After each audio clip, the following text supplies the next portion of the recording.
Broadcast is live. Grabbing the link. RP, app not active. Cool. And we will get her going.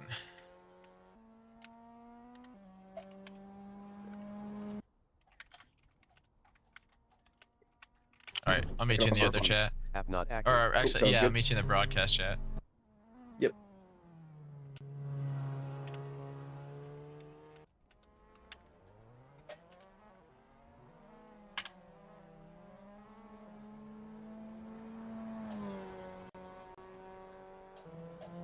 Alrighty, I did not fix the text bot chat thing, so hopefully these guys don't use it too much, or I might have to leave and fix that at some point. I'll do it before anything else, earlier than yeah, later. maybe we try and take care of that real quick. All right, so it'll be a mini adventure with the stream. Awesome. Yeah, I'm gonna hop in the chat there with the guys and ask them who would want to be interviewed and stuff. Okay, yeah, get a little list together there. I will try and figure out Cool. where I did this. Oh, if anybody watching the stream knows where I got it to read out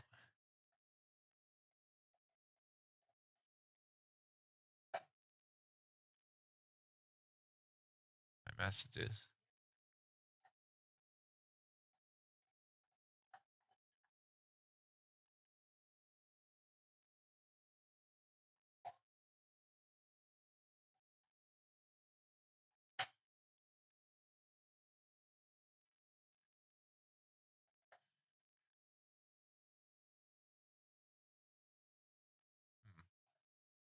This is not good.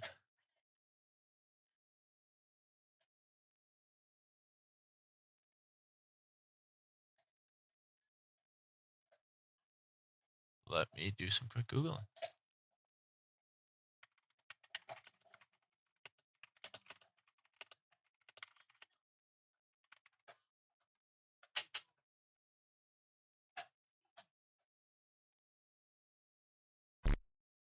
All right. I'm still looking for the setting. Small tweaks under CSP settings. CSP. There's the small tweaks.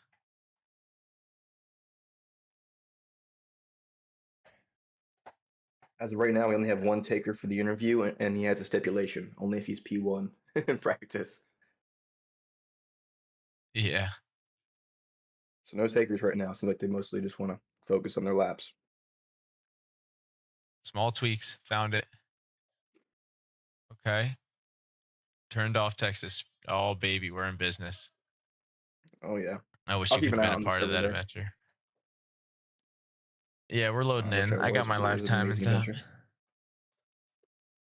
We already Ooh. got 15 in. Oh, wow. Yeah, if you want to, actually, I can find the link too to the thing here. Oh, there he is. Yeah. Pull up that thing real quick. Looking pretty good. Gotta mute myself or mute the stream so I don't hear myself twice.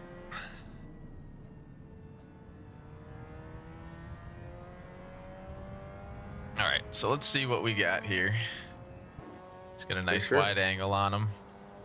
Any Yeah, requests, or we can start taking a look through liveries. Oh, you can't see my thing just yet, can you?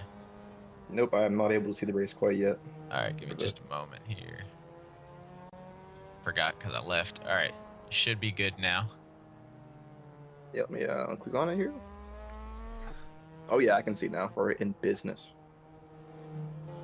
All right, well, I'm starting with Jesus because he has submitted the Burnout Racing livery this season, and I think this is the first time he's switched up the livery during an MX5 season. And It's definitely an interesting livery for sure. I feel like it sends a message. I'm not gonna lie to you, to stay out of his way. He's not afraid to bring out the ancient tactics. Is kind of the message I'm getting from this bumper here. Oh, for sure. A very aggressive front end there. He's just coming after. He's gonna eat up the competition. Yeah. Well, Wow, some absolute classics there. Great homage, if you will. Let's see, I believe Seb Bellew also repping another car here. The 711. The Great choice. 711. I feel like all of his cars always have a McDonald's logo on there. He's always got a little something going on, that's for sure. He's got a lot of sponsors this race, though. Man, his car is covered in them. He's going to be making a lot of money just for showing up. And tons of perks, you know.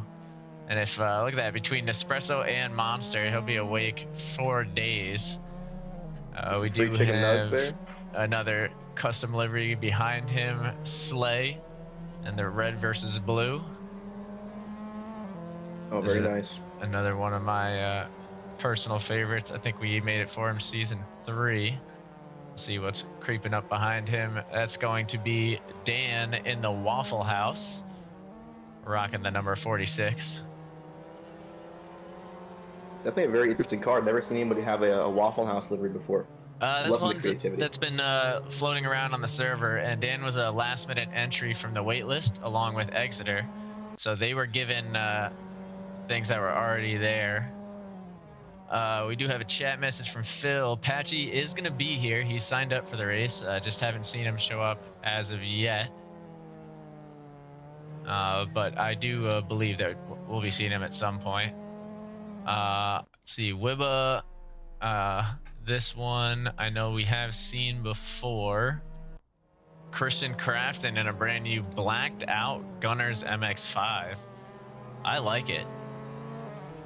You always do see like the black liveries. The Lamborghini from, I think it was Wednesday or was it Friday? Yeah. Also caught your eye for sure.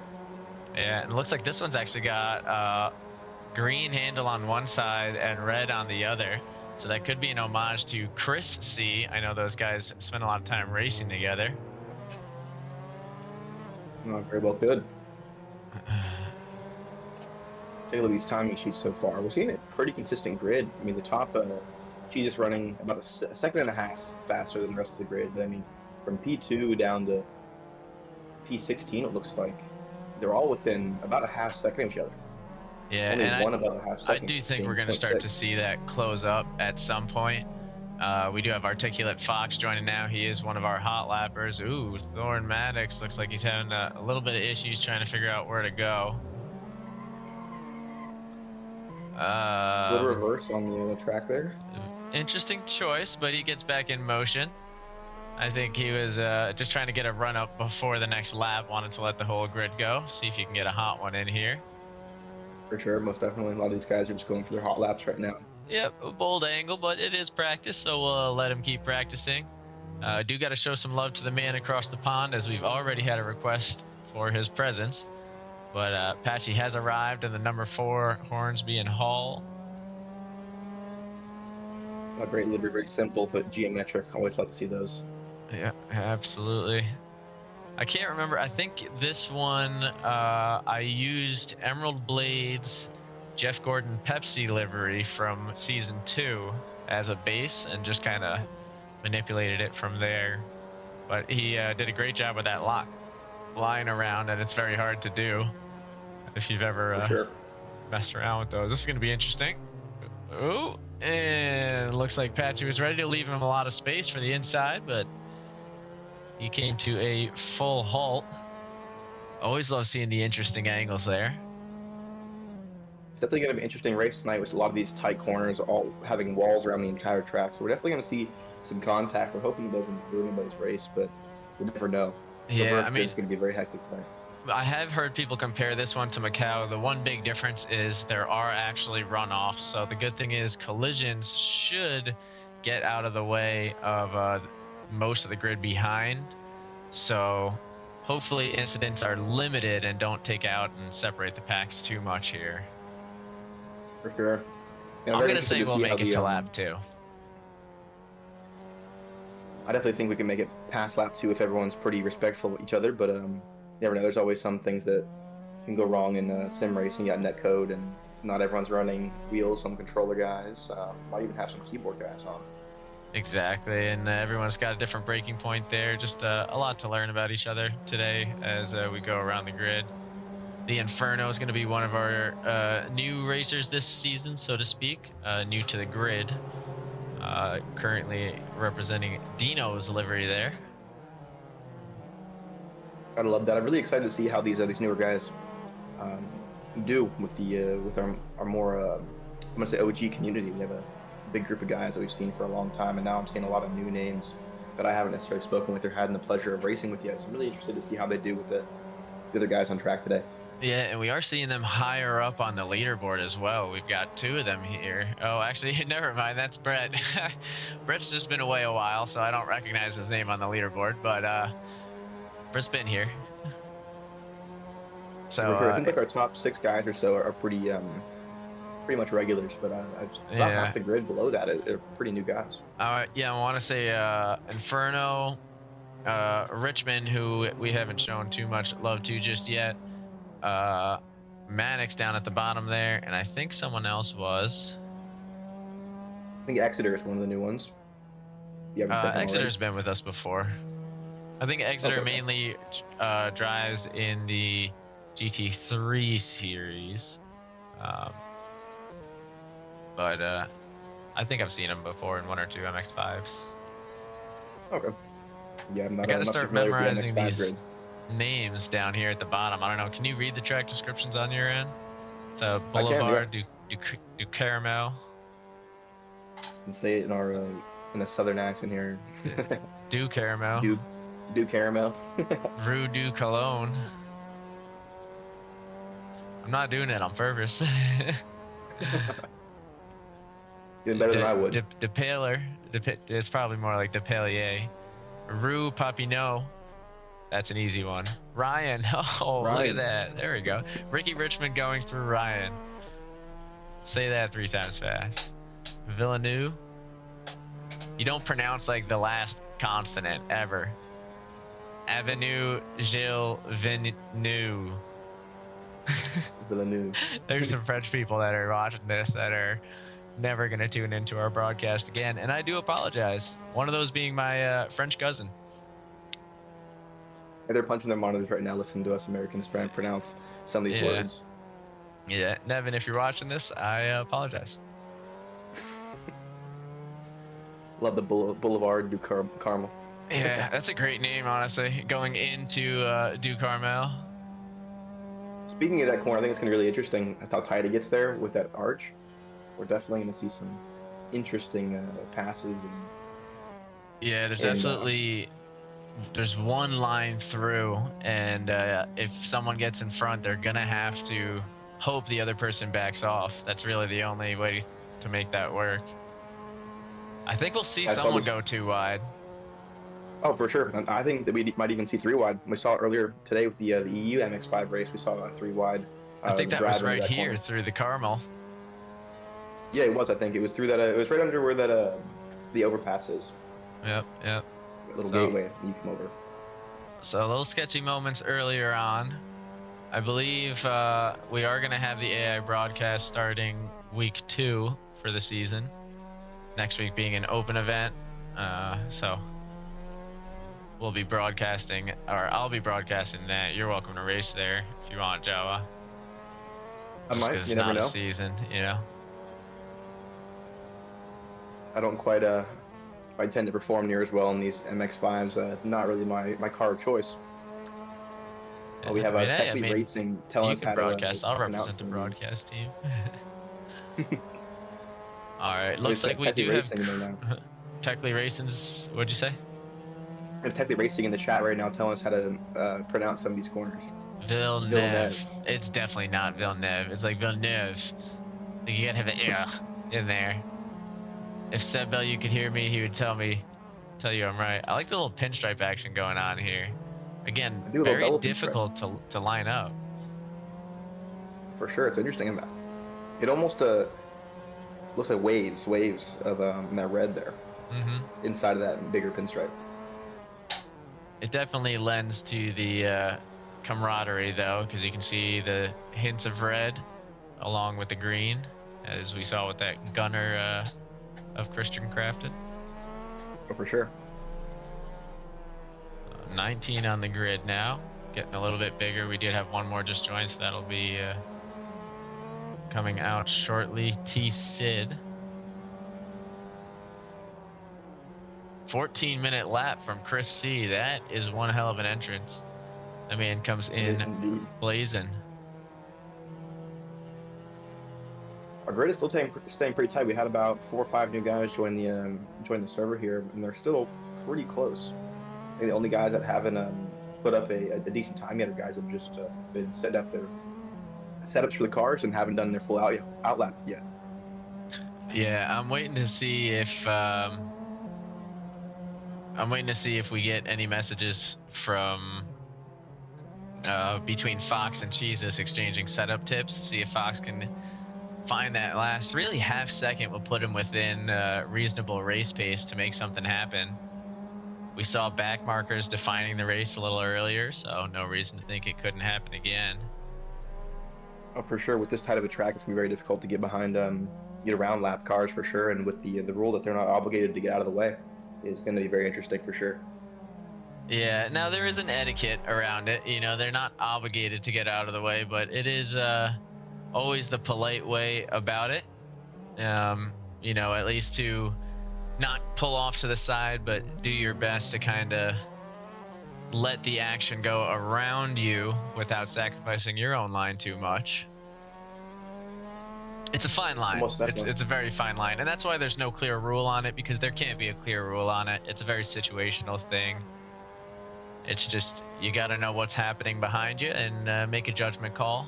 You're not always going to make the right judgment call at first, but eventually you get more and more familiar with the grid and who's better to stay clear of and who's worth just sticking in front of through the blue flag and seeing if you can't just unlap yourself down the line. Most definitely. Most of these guys are pretty respectable, or they respect most of their faster drivers, so I don't think we're going to see too much of that. I think it's just going to be more inconvenient areas that we're going to see it in some of these tighter corners. Some of these faster drivers getting stuck behind a lap car. Absolutely. Now, I am curious to see where and which turn this half second is lingering, because that amount of time is probably just one of these turns, like the exit into a straight, I would guess. And most definitely, these Miatas have a slow bit of acceleration, so they definitely need most of their speed through the mid corner so they can carry that out into the exit of the corner. If you're not comfortable doing that and getting a little neutral steer with these cars, you definitely have a harder time, and you can definitely come up a little bit lower on the qualifying leaderboards. Pushing hard indeed, though. You see Articulate Fox does get a little bit closer, but not able to crack under the 13 just yet. I think we're going to see that in no time, though. 22-degree track temps currently and 12-kilometer-an-hour wind. Now, as far as the variation in temps, I think we are going to be changing that structure for week 2. Going to be more of a gradual move through. So colder track temps with worse weather through the beginning, and it works its way towards warmer track temps with clear weather in the race. More information will come. What do you think? Will that help the racers for the following weeks as far as being able to plan a little bit more? There'll still be some variation, but yeah, definitely think that the more gradual change in weather will be helpful for them. I do think that having the weather there is really good, though, because it teaches these racers that it's not always going to be the same as it was in practice or even qualifying. So you have to work with the conditions you're given and race from there. Yeah, and that is why we still want to keep a variety, but keep it gradual. That way, you know, you still have to tweak your setup a little bit, that way you have optimum performance from the beginning of the session all the way through to the race itself. We should start doing an over-under on what the race temp is going to be. We do know clear weather.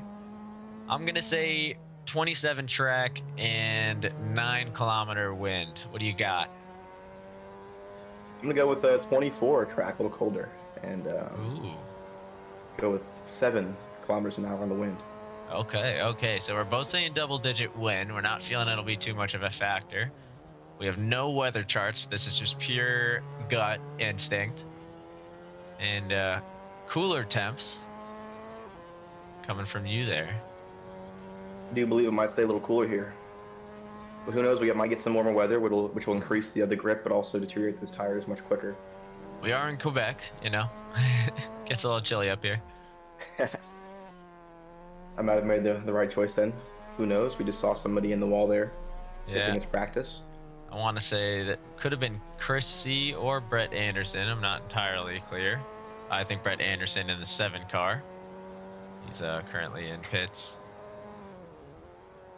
Trying to take a look at some of the new racers. I think Frank Mena, this is going to be one that we haven't seen before, finds himself in a little bit of a train here. We got guys going too wide behind him for a second as they all file together through Papineau.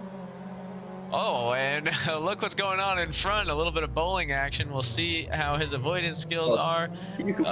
Finds himself in the middle of some chaos. But looks like that 30% damage is working out just fine. Is this a taste, do you think, of the chaos we have to come? You know, if they're this aggressive during practice, you never know what will happen during the race. Looks like that entire incident stemmed from just 2 guys having a little bit of contact at the apex and just continued down. Yeah, and it looked like neither one wanted to let off once they started to spin. Definitely want to be a little bit more aware of the racers around, just because you never know with these type of tracks who's coming up right behind you. And that'll definitely contribute to why those guys were staying on the gas, probably trying to just get out of the way any possible way they could. Yeah, definitely. So this side of the track, do we have any more interesting moments? Might have an overtake ahead of us, but I'm not quite sure. It's looking like they got pretty decent drives out of that corner. It does look like someone's going for it. Oh. Looks like a little bit of net coding going on here. Just a tad. Oh, a lot of net coding here. That's probably going to be from my broadcast side of things, if I had to guess. I'm seeing it on mine here on the stream that you're giving me. I am seeing identical things though through. Yeah, right. Let me switch to another racer here for a moment, see if it gets any better. We'll see how the car looks going through this turn. Does actually look like it's turning properly now. Oh, there's an incident right there. Looks like these guys are quick to teleport to pits though, which is going to be good to give everybody a nice amount of laps in practice and in qual. Most definitely. I'm seeing most of these guys have at least 10 or 15 laps. We have some guys that have upwards of 85 laps. So we're definitely going to see a very diverse grid here. Guys who have little experience in this track and other guys that have spent quite a bit of time here. So we're definitely going to see that come through in the standings towards the end of the race.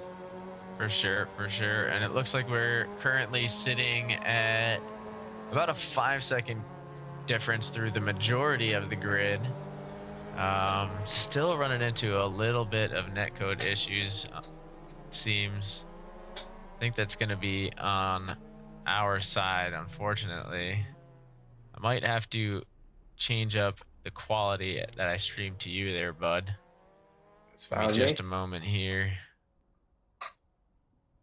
I don't need 60 FPS at 1440. Yeah, I'll give you like 30 at 720. How's that? That's perfect. That works out for me. You can live with that? All right, cool. I can live with it. Not a problem at all. All right. Won't be able to read some of those tiny sponsors, but I'll be able to get to the gist of it. Yeah. Does look like that actually immediately smoothing things out on this end. So, awesome. We've worked out the kinks early in the season. Yeah. That's all it is. Week 1, all about. I know I hear a car behind. Oh, and it's going to be Jay chasing him down. Oh, and it looks like he might have company behind him. He does. That's going to be Christian Crafton in the gunner. And I cannot remember who is in the Maryland mobile up front there. I want to say that's one of our newer racers. See if we can't grab on. The Inferno is going to be in the 77 Maryland car. There's quite a few liveries here to learn.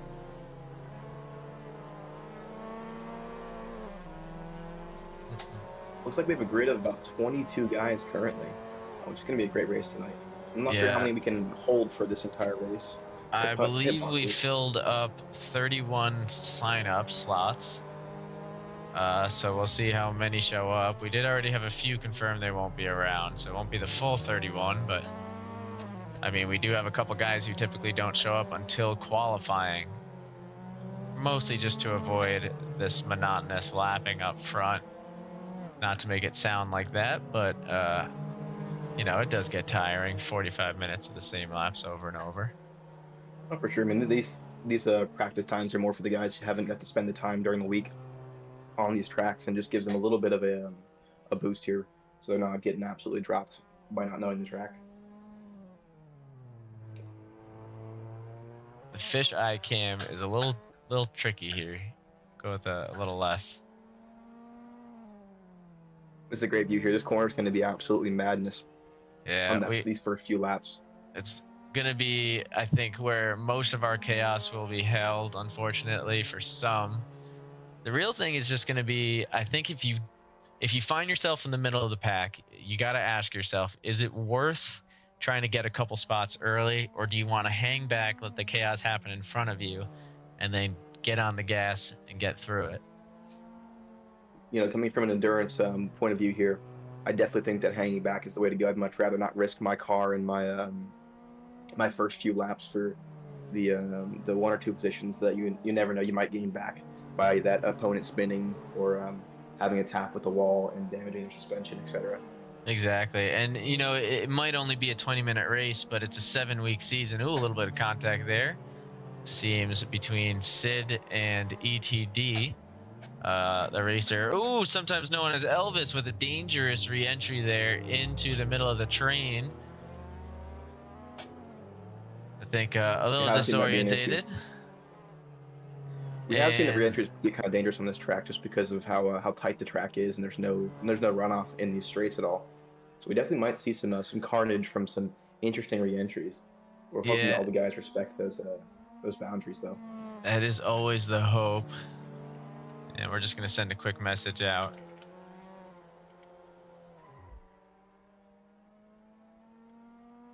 Still have about 15 minutes left in this practice session, and then we're going to go to a 15-minute qualifying session into our two 20-minute races, second race being reverse grid, and that's always interesting, so make sure you stick around for that. Yep, and right now track temp, or the weather change did mean we have a change in temps, so 23 track and 9 km/h wind. Oh, I did forget to rotate the map again, so let's see, which direction are we facing? We're going to be looking this way, I believe. So 9 km/h. Looks like tailwind for the straight, but that does mean headwind for a large portion of the remainder of the track. But it's only practice. I'm not sure if the winds are going to play too much on this track because of all the walls. I'm not sure if the wind gets affected by that at all. Yeah, definitely a good question. I'm not familiar enough with AC physics to know. I'd say in real life you might end up with a couple wind tunnels, but not sure how that would work out here. We do see Fox still struggling. No, that's pretty consistent lap time. I was just gonna say, it does look like Fox is still struggling to find that sub 13 time. He is looks like he's only done 14 laps though to Jesus' 87 since the end of the EU race, so I think he's just warming himself up. Might take a couple more to get through. Ooh, a little bit of contact in front. That Jesus isn't running quite as fast lap times as he was earlier. That could be partially because of all this traffic we have on circuit now.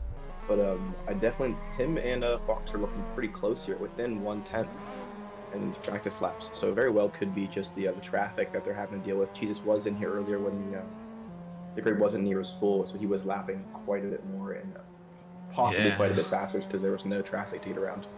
Now Fox finds himself in a nice little spot here, but he does got to keep himself in mind that he is up to I want to say 8 seconds ahead of some of the racers on the track as far as pace goes. Oh, okay, and that takes care of that issue.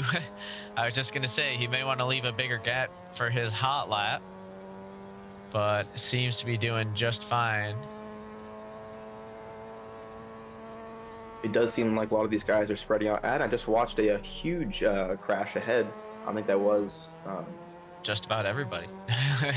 that was a good portion of the guys. About 3 or 4 cars that were involved in that incident. I'm not sure which corner that was. I think it was turn 5. Still trying to learn this. I want to say that was the Carmel. The very Carmel itself.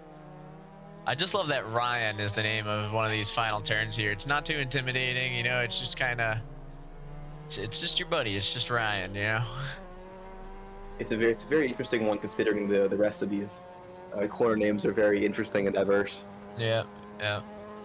They're all very French as we find ourselves in Quebec. I think I would be the diversity hire here, given we're American. Well, we would be. He's coming through with some speed, but it looks like his caution, it'll cost him. Drops down 2/10 on his lap time. Let's take a peek around at some of the other racers. So Marcus is one of our newer ones. He's up pretty far on his 121 already, as we see him being chased down by a few guys behind. Looks like that's going to be Anderson for sure. I can't tell who the other car is. Take a look. It looks like we have we got a spin from Marcus there. Yeah, we do. Get my bearings here on who is who for the this race. I'm not very familiar with these liveries quite yet. I'll get there. Yeah, I do see a lot of people have switched up this season. The nice thing is it seems we have a few more non-custom liveries than usual. So I'm trying to take a peek at the numbers on the icons here on the left, see if that gives me anything.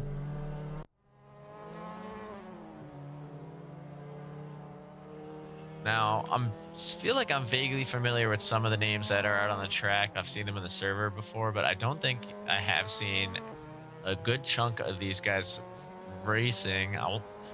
We could have nearly half the grid as new drivers, so that's going to be nice to get some fresh blood out on the track, see where these guys fall. Most definitely. It doesn't seem like many of these new drivers are what we consider to be true rookies. Some of these guys have some experience. So it's reflecting in their time. So most of these guys are all well within the grid. Only a few of our newer drivers are towards the bottom here. But, yeah, I'd say Frank Mena and Inferno are definitely taking a good look at the amateur or pro class, somewhere in that range. And Richmond as well, probably looking there. Real close to a battle there with Chrissy and Slay. So, will be interesting to see that shake out. For sure. Do you want to try and see if we get an interview? I think Josh just hopped in the chat there. I think he's always down for an awesome interview. Josh, the boss Fulton, we'll see if he gets out on the track here. See what he finds himself into. I think he's done about 7 laps so far. Looking still pretty consistent here. That's pretty good practice for him. Josh doesn't typically get the chance to. He finds himself busy with a lot of the back end stuff. So 7 laps, that's some good practice for him. For sure, he's definitely one of the lower numbers of laps here, but still doing really good for his times. We're seeing most of these guys have upwards of almost 40 laps. Most of the grid is above 20 laps currently. With the vast majority of them being in the 35s to 40s. Yeah, I mean, I will say if you started lapping right at the get-go once the practice session started, you definitely could do that by now with these 1.25 minute lap times, I think. We are 30 minutes in. Or rather, a little more, aren't we? 35. Yeah, we're about 35 into a little over 35 minutes into this with 8 minutes and 30 seconds left in this practice session. It's going to be really interesting though for qualifying with this many guys on grid. We just had another racer joined, so we're up to 23 racers on the track right now. Not Definitely going to too be a very good shabby. pack. Not at all. We might also see some guys joining in here later in the practice session or even early qualifying. I'm gonna pull Josh in here. Give me just a moment.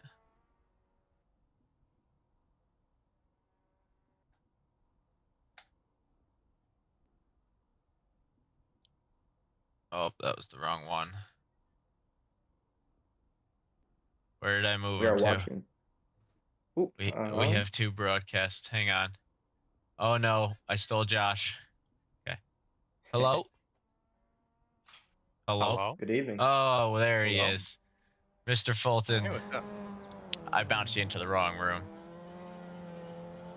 So, week 1, season 5, rocking the lime green. How you feeling? Well, excited to be driving finally. Yeah. It's been a long time since I've been on the grid with this group, and people have definitely gotten a lot better than me. So it's exciting to try and play catch up and just improve. I mean, you're putting in some solid laps here. I was saying you usually don't get the chance to really practice much, so 7 laps for you and is a pretty good head start, I'd say, for where you usually are at this time of the evening. Yeah, I think I managed to put about 20 laps in over the week too for practice. So Well, I not got a too basic shabby. setup. Well, is there anybody you find yourself that you might be directly competing with either today or this season, or anybody you're definitely trying to catch up to? Probably Marcus, to be completely honest. He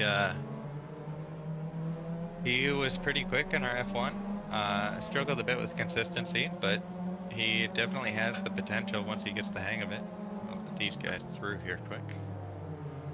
Oh no. Well, looks like we had some contact there. That would be Patchy and Seb. Seb's on his home turf there, so you might see a little bit of extra aggression from the Canadian man. Now, you've also raced with Brett before. Do you see yourself catching up to him at some point this season? Maybe eventually. He's got like actual karting experience and stuff from when he was younger. But he's definitely the Alonso of our group. He would give Base and myself a run for our money in a lot of our F1 races. So I could see him over time making it towards the front of the pack and just fighting. Nice, nice. Well, I'll turn it over. Tawa, you got any questions there? Yeah, I wanted to ask you, Josh. You coming from an F1 background, how are you feeling with the car today? And I know that you've done some practice with these MX5s, trying to get your pace up and stay as consistent as possible. How are you feeling in general with this car? It is very different, right? Going from heavy short braking, downforce-driven vehicles to essentially a tank that you just kind of roll through the corners. It's a lot of fun to drive, but it definitely takes an entirely different driving style. Most definitely, I'm very excited to see how this race goes for you, and if you can get comfortable with these cars and see what kind of action you get into. Yeah, I'm sure over time I'll get more comfortable, but as of right now, it's just a dramatic change from what I'm used to. I can imagine those F1 cars are quite a bit lighter, lots faster, and have a lot of downforce. So this is quite literally the opposite. Yeah, and I mean, it's where we all started, right? I mean, when we first started the rookie servers, that's what we were running. That's what we were built on. Our first race ever was the MX5s on Laguna. So yeah, it's super fun to just be back to basics essentially, right? So gotta start from the ground up, but we'll let you get back into it for now, man. Good luck today. I'm hoping to see a solid P3. P3 start on the second race? Nope, P3. I believe in you. Have fun, man. Yeah, I'll catch you later. Yeah, he's not getting P3. So anyway,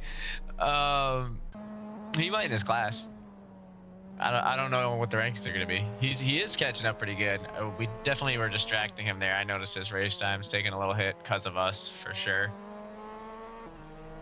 Well, definitely it's hard to talk and drive. I think we could see him in the top 15 today. Almost definitely. I think we're going to see some cars retired today, actually. So he definitely has a very good shot here, especially with how aggressive some of these guys that are more in the middle of the pack are. You might see some incidents that'll put them back pretty far. Absolutely, and we did see in the GT3 race that a couple racers did not have a good turnout on the reverse grid, and as a result left and used up one of their 4 drops for the second race. So it will be interesting to see if they follow the same pattern today. You know, I always understand the frustration of having an issue T1 of race 2, but for me, it's always best to stick it out and do what you can, because you only get so many of those drops per season. And the more consistent you can be with your points throughout the season is the way to win championships. You could win one race and beat top 10, and the rest of them still come out on top of the season. Absolutely. Oh, it looks like our ticket Fox actually did manage to get the sub 13. I noticed that as well. Currently on an outlap. We're seeing quite a few of these guys changing up their strategies. A lot of guys in the pits throughout this practice session. So hopefully we'll get to see a really tight grid today. We looked up the times earlier, and everybody down to P18 currently, P19, are all within a second of their the driver ahead. So it should be really interesting. Yeah, and honestly, within even more than a second, a few tenths away. I don't see any big gaps. I think Slay to ETD, formerly known as Elvis, is probably going to be the biggest gap I see on the board right now. Or Seb to Brett, maybe. Yeah, I'm seeing Brett with Inferno and Patchy here. There's a 1 second gap there between Patchy and Brett, but that is the biggest one that I'm seeing within the main pack of drivers. We're obviously going to see a bigger gap between the drivers towards P19 through 21 as they have less laps, and they're some of our newer guys as well. That's right, and I do forget the live standings on the broadcast are just a little bit off, as we joined, I think, just a touch too late to see everything that was going on. I have the timings up here, so I got the accurate ones whenever we need them. Yeah, gotcha. Hang on.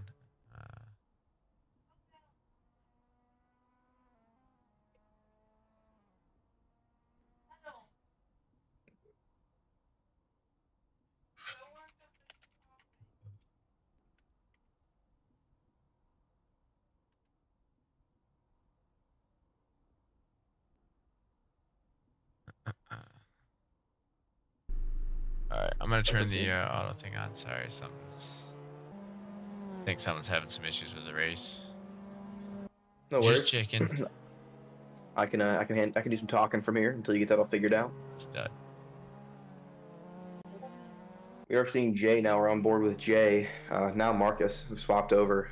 Marcus sitting currently in P21, just behind Sid. Driving some pretty decent laps here. Nothing sitting right now towards the bottom of the pack, but is only done 13 laps in practice, so can't give him too much crap for that. Holding up 1.18 right now, 118 currently, which is not a half bad time at all. Now on board with Dan here. Dan's been driving amazing. Is currently sitting P5. Now on board with Slay in that glorious Mountain Dew car, sitting towards the back of the pack there, but also still well within the range of getting top 15. Currently 17th in practice on a current lap. Just ran a 1:16.39, just 0.3 off of his best. Best being a 1:16 flat.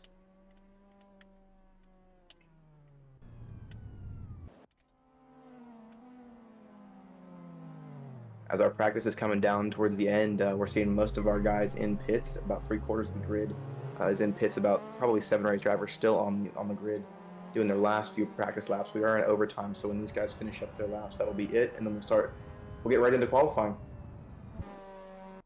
Really interested to see how these guys space themselves out during qualifying. Normally we see a pretty good chunk of our drivers sitting back in the pits waiting for the other drivers to get about halfway through their first lap. to give him some clean air. But with this small of a track and this many racers, we might see a more compact grid for qualifying, making some of these qualifying times a little bit slower than they would if they were just hot lapping by themselves. Well said all around. I'm going to try and switch up the camera angle here because, yep, I had a feeling. I was going to say, as we get to the end of overtime, we'll see these guys start to go for the usual shenanigans there, as we know and love. But I'm going to take a brief second, take advantage of the little break here once more. Got about a minute left before this qualifying starts. We're going to see some last-minute setup changes, which could make the difference in qualifying. See how these guys, what they do. We've seen Cheese is still holding pole currently, about almost a second ahead of P2 right now. It's 0.84 seconds. Now, with these cars, would you have a different qualifying setup, or would you just drop your fuel?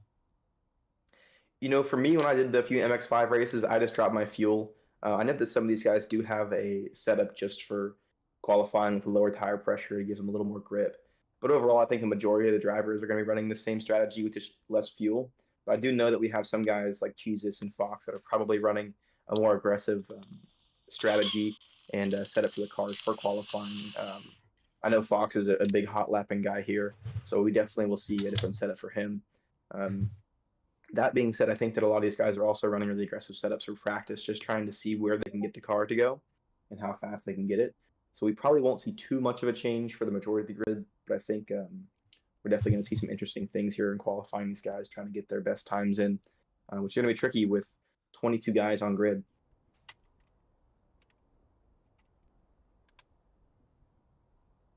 And speaking of qualifying, looks like they're going to get 28-degree track temp and 14-kilometer-an-hour tailwind on that starting straight. Patchy gets the jump. Actually, might have the best first lap here, but we know that first laps on this qualifying don't mean much because you don't have that run down that final straight. Yeah. But it does look like about half our grid is sitting in the back. We do have a pretty big pack, starting with Dan, about P3 currently. See, that's what I'm curious about, is to see how many people wait in the pits. If people wait too long, that is going to hurt these guys who left too early, and it'll put those guys who are currently 4th and 5th on the grid into a better spot. Seems like we have about 4 or 5 guys that stayed in the pits, and we have one now just now leaving. Like Bot Lando is just exiting the pits now, so we have 3 left in the pits currently. Looks like that's Josh Fulton, Nick Cruz, and of course the broadcasting car. Yep, and we do have one car that's slowly debating sneaking their way out. They are going to move back to pits, though, I think, to avoid entering out into the chaos. And that'll be a little bit of luck there for Apache. I won't lie. I saw that car moving, so it definitely, whoever that was feeling nice. I want to say it was Christian Crafton in the Gunner Mobile, but can't be certain. Apache definitely got a very lucky string of events there. He's now sitting with about 1 straight in between him and the next driver out ahead, so he definitely has the best advantage right now in quali.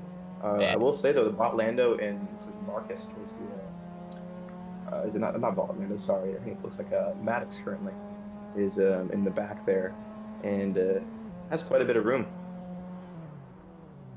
Yeah, and this is Cheezus nipping at the heels of Patchy behind, so their lap times are close, but I don't think close enough for Patchy to hold him off forever. At some point, you think these guys are going to have to switch positions so they can still keep lapping at their optimum pace here. Although it is starting to get murky up ahead, we do see a car trying to make their way out before the pack. Let's turn for a second here and see if we can catch who it is. Oh, and they're going to make their way out well in front, but they won't have a ton of pace. We'll see if that comes to hurt. So Apache puts up a 1:14 to start, and Cheezus a full second ahead behind. Ooh, and you can see why. Look at that aggressive line.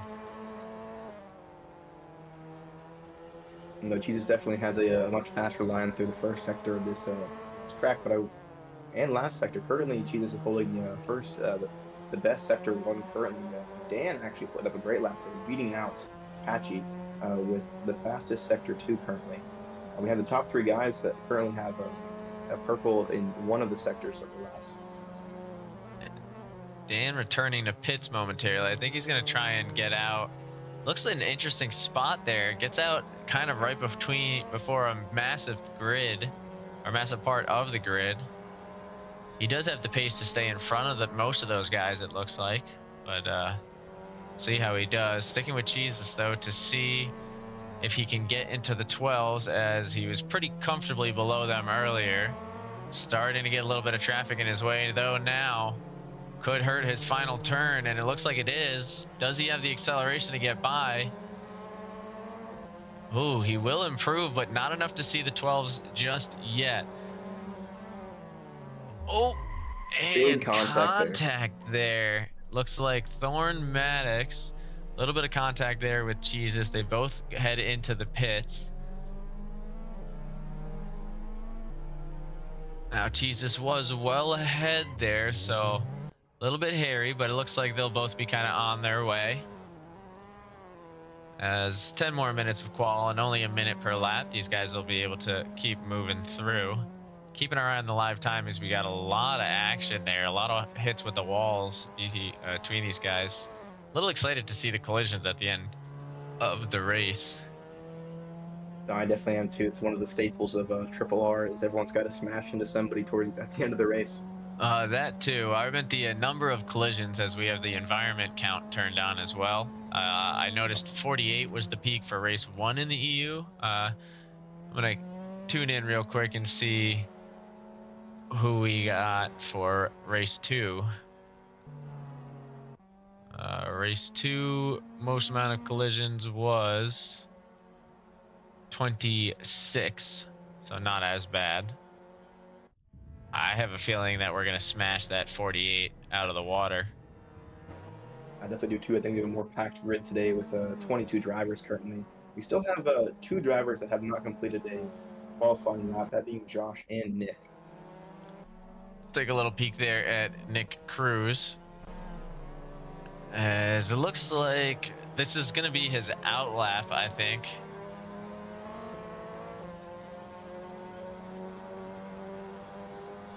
And that it is. So a 5-minute 40. This will be his first attempt. He does have someone in front of him. That's going to be T. Sid, currently with a 1:18.6. I think we saw Nick with a 1:15. Ooh, going to be hairy. They're going to have to make decisions. I think Nick's going to try and give this corner to him, but look for a pass at the end of the long straight. Is Sid going to appreciate that gesture? I don't see many signs of teamwork as we head closer and closer to Caramel. He's squeezing him out. He's not going to give him that lane.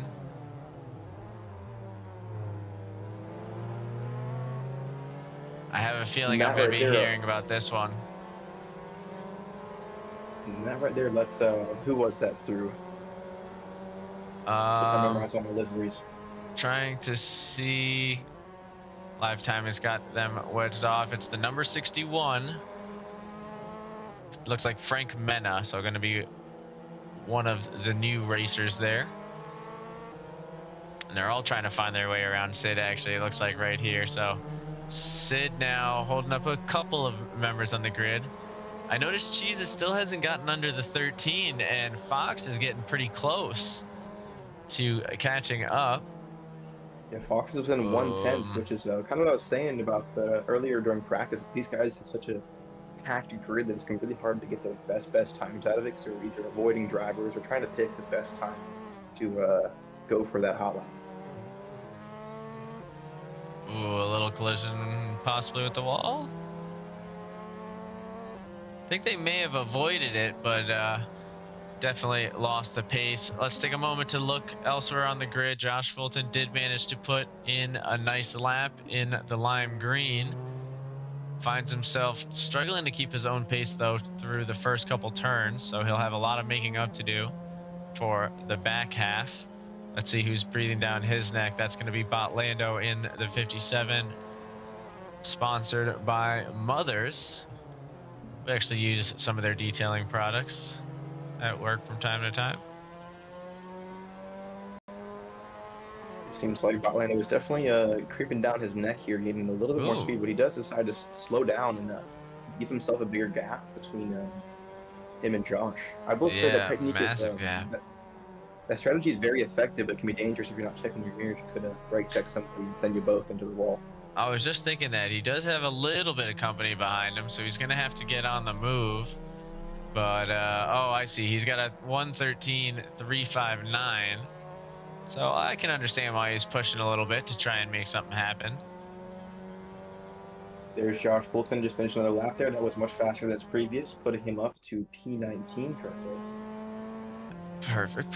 Slowly moving along. I'm taking a peek now at Brett as he gets closer to the end of this lap.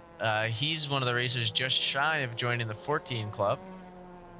He's sitting pretty comfortably in P10. Oh, and decides that this is not the lap he's going to go for it. Let's jump over here where we have Patchy, who's got Thorn Maddox behind him. So Patchy's got a decent run into his next lap. Looks like his delta isn't affected too poorly by having to make the pass.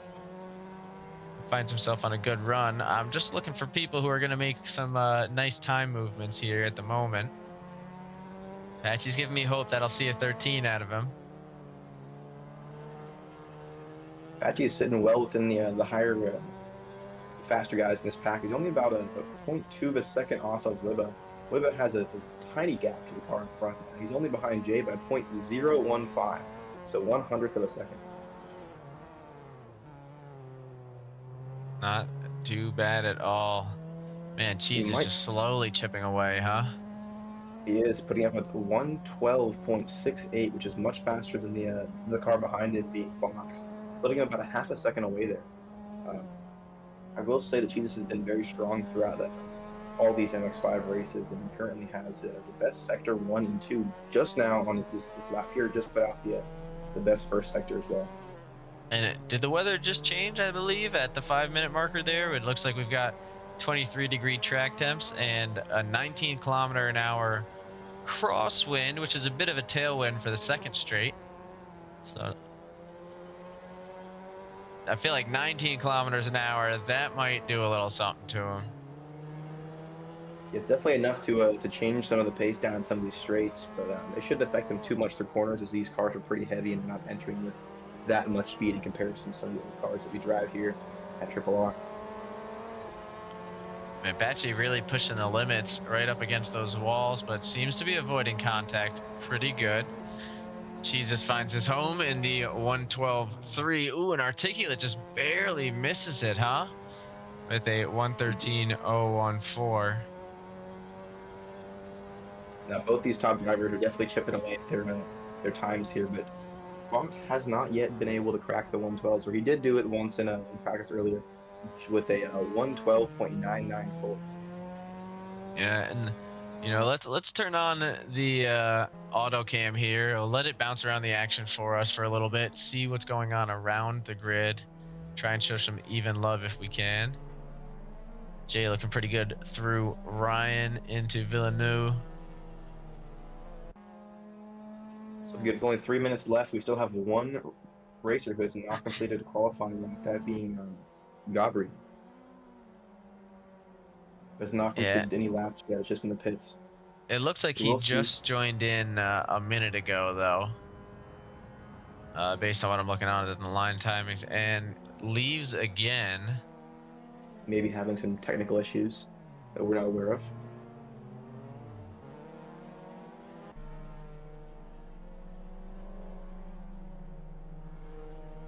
See Josh there, up on his delta, half a second up. This could be a new best here for him. It looks like it might be.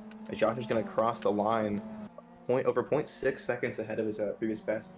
That jumps him up to P17 with a 116 flat. Speaking of the best lap times, we do have Cheeses, who just put in his new best lap at a 112.376. So he is slightly pulling away from Fox here, putting their gap at 0.638.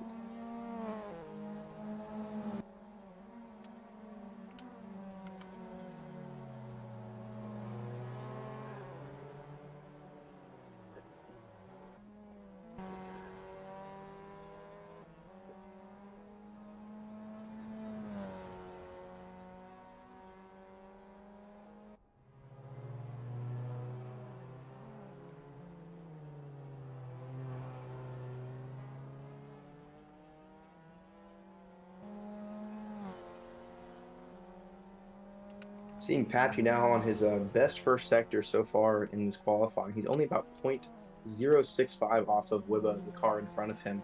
If he can put this up into a new best time here, it'll put him in 6th place and only about 3 or 4 tenths off of the 5th place driver.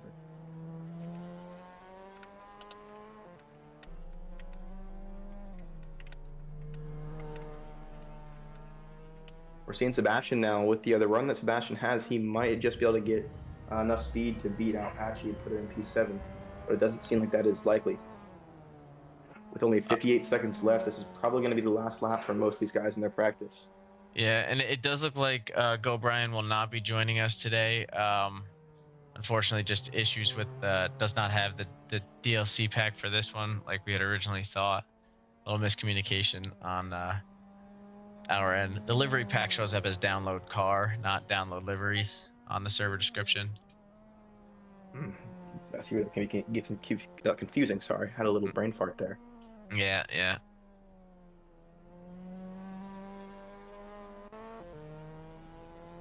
As we're seeing here, not any of the drivers have been put into pits yet or forced into pits for this overtime. We'll see that here in a minute with some of these guys coming across the line right after the timer goes to 0.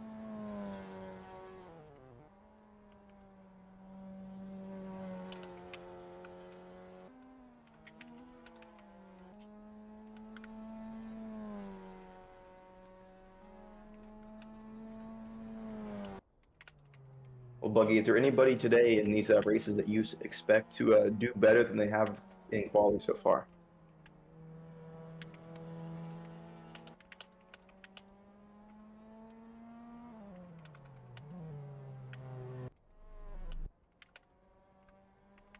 Sorry, I'm just helping out that racer. No issues at all. Looks like the majority of our drivers are now confirmed in the pits and are just waiting for the rest of the drivers here to finish up their last lap before we get to the actual race here tonight. Like we were saying earlier, this is a two race night. We're going to have 2 20-minute races, with the second race being a reverse grid. It does mean that some of the racers that don't put up their best first race will have a better chance at getting towards the top spots here in race 2.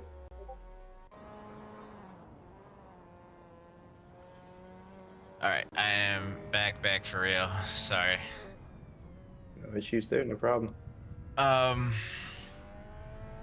So, all right, I'm just taking a look around here. So it looks like Fox was not able to get across the line there and cross over into the 12s. Seb, I didn't see if he was on a hot lap or not there. But it looks like, judging by the timing, nope, he gets a 1:14.1. And Frank not far behind him. Looks like a lot of guys just shy of crossing over into that next grouping. But close grid, huh? Definitely very close grid. We're only seeing gaps of, half a second is one of the biggest gaps I can see currently with our top 20 drivers currently. We're seeing a little bit of fall off from the guys that are in 20 and below, but that is normal. There's some of our newer guys with less laps put in here during qualifying. Are you watching these donuts? I am watching this. I saw those on the live timing sheet. I was seeing some guys spin around. Always good fun before it was the race on the starts. Broadcast there. You can see it was pretty good. But anyway, yeah, I think it's going to be an interesting one for sure. I'm just curious to see who has the restraint and who has the speed to avoid being caught up in any chaos. I don't think the first couple turns will be our issue. I think it'll be the one at the end of the long straight. I don't even think the arch will be the issue. I really think it's going to be that left-hander at the end of the straight after. I've seen a lot of different breaking points and lines through there. We're seeing some guys who disconnect from the server with only a minute left, so hopefully they can get back in here and get to racing. It seems like we have Josh back in now. One more racer that we're waiting for. I know some people try and do that to ensure they've got like the best possible connection when the time comes. For sure, definitely. We do have Jesus back in here as well, so it seems like we have everybody back again. The grid is just sorting itself out now. A lot of timing sheet is not quite sure where to put everybody. It's just trying to figure itself out here.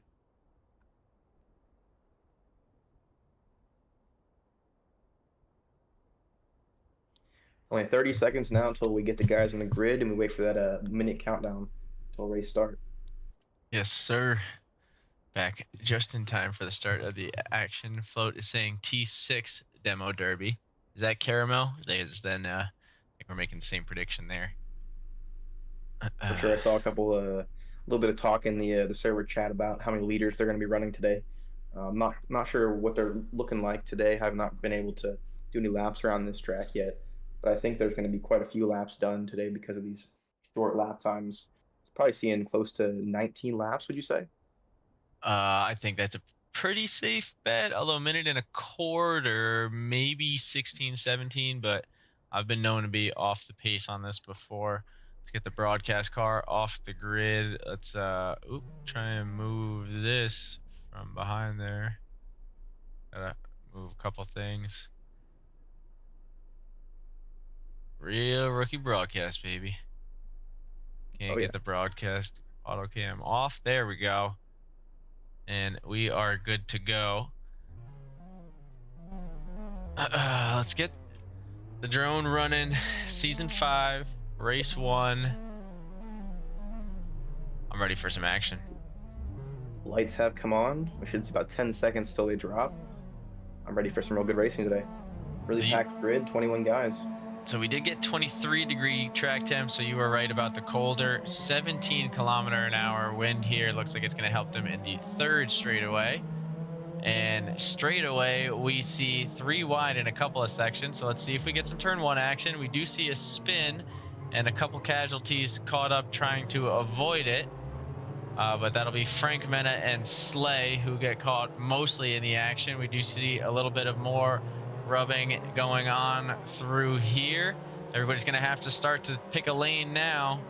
And we do see a little more contact, but cars keep moving into Boulevard du Carmel. So let's get up with the leader, Jesus, as he heads into our predicted carnage spot here in turn 6.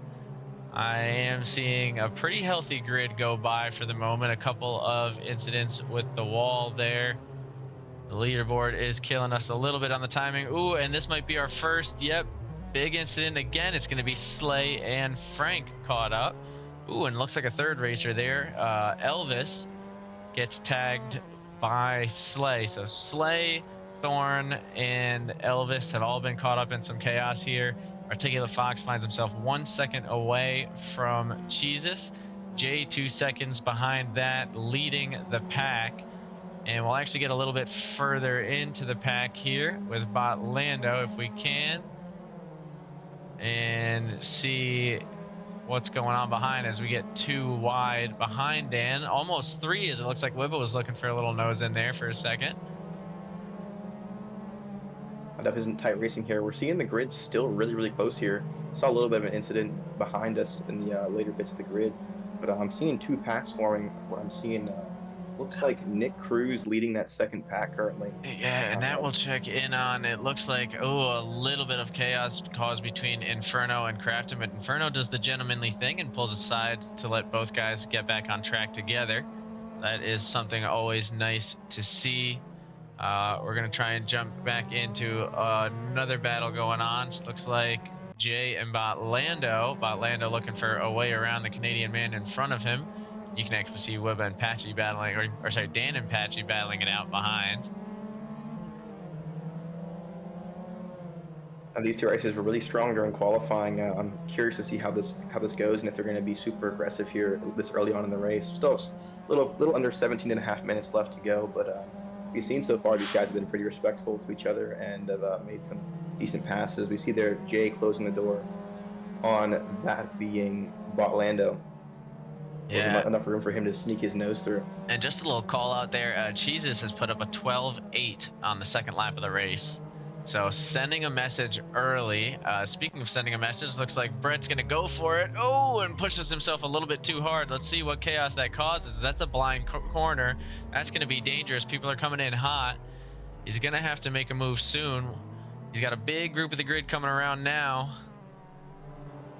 Oh, this could get dangerous. Ooh, and hairy it does, but it looks like everybody manages to get around. Exeter and Brett getting back on track. Exeter's going to have to, unfortunately, de-Austin Powers himself a little bit It happens to the best of us. And we'll jump up ahead to Botlando looking for another spot. If he can. Oh, but not finding a place to pass.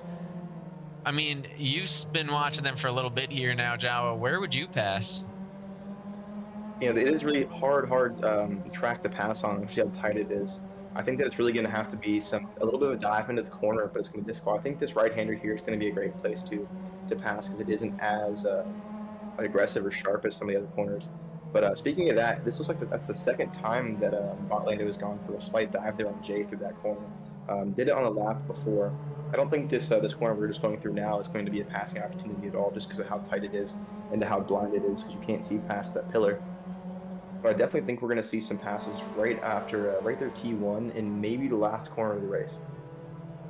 And sorry to jump camera on you there, but it looks like we got a little bit of chaos going on here. A nice 5-wide group, or at least a nice group of 5. They are heading for a straight that is not built for too many cars. You were talking about seeing 3 go through it earlier, and here we have it. You know, for how that could have gone, I'm going to say that worked out not too shabby. I think all of the racers still on the grid here need to thank Christian Crafton for pulling out of that one. He might be the only reason we're still watching a race here at the back of the pack. So hopefully they'll keep that in mind as he tries to work his way back up to where he was. And we'll see how that turns out. The Inferno looking for another spot here. He's very close to the bumper of Ricky Richmond in front. Ooh, and suffers a little bit of a spin. As he does, though, Marcus finds himself off the pace and down a spot, giving up P13 to Ricky Richmond. So he's got 6 seconds to make up now to, oh, is that Josh Fulton sitting P12? And that's a great run for Josh so far, especially this early in the race. We saw him only qualifying, I think it was P18.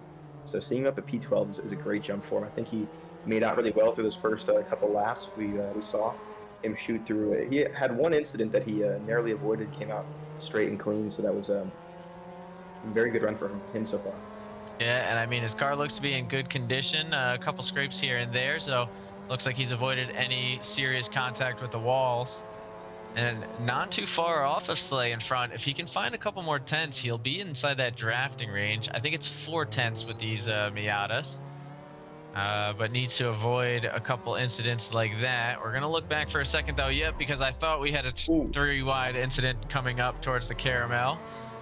And that was one hell of a time to check. Looks like nobody wanted to pull back. So they all went into the runoff together. Is at least how it looked as we tuned in. I guess we can't fully speak to what went on leading up to that. I think a few of those guys were also the ones that were involved in that 3-wide incident we saw at the beginning of this lap. So we're not seeing a lot of survival instinct early on in this season. You know, to be fair, these guys don't have rankings yet. They don't know who they're racing, so they are going to try and get every position they can, as I'm sure they want to make their way up into some of the higher classes. But definitely, as we can see with the lime green of number 60 sitting 12th place, Josh Fulton, sometimes it's survival of the cautious. Definitely, we can see that from Josh Fulton's run. Avoided all the contact he can and is up many more positions than he was in qualifying. We are seeing, though, that Botlando and Jay are still having a really good battle here. They've been close this entire race. Yeah, and it looks like Botlando keeps looking for those inside moves. Jay's leaving him a little bit of space on a few of these runs there. That one, I think he left Botlando more space than he thought he was going to have. But these walls are tight. Botlando is really going to have to get as close to he can, basically take his mirror off to make it happen. And with this fighting, it's going to be tricky. Dropped on Fox. They've put themselves at a disadvantage here, not working together. They're now almost 6 seconds down from Articulate Fox, who is a very quick driver. He has dropped, though, almost 5 seconds off of Jesus, our #1 driver currently.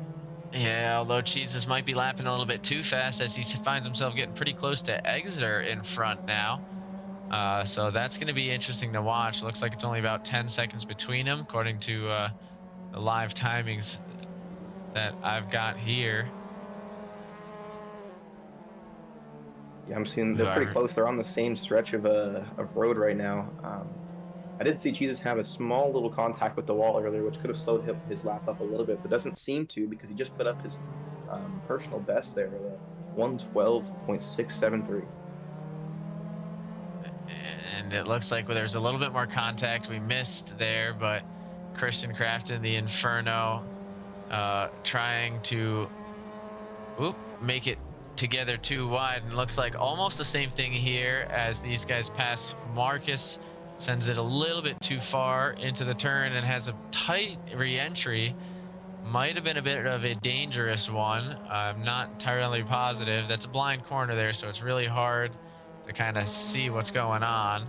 Marcus now leading this miniature group. Oh, and again finds himself narrowly pulling in front of some of the racers around him. Speaking of lap cars, I think we're about to see Jesus lap a car for the first time in this race with only 10 minutes left. Okay, well, we'll try and take a look here. I just want to see if Frank can make something happen. He is trying. They do go side by side, and there's contact, but they pull through and keep moving. And let's take a look over at Jesus. It seems like not only has he made it through one, he's made it through two. It looks like 3 cars now. That'll be Thorn, Exeter, and Marcus. Ooh, a big collision there as we see another 2 racers down, Brett Anderson and Elvis. So Jesus working his way through 5 members of the grid, now trying to chase up to Christian Crafton in the Black Gunners up in front.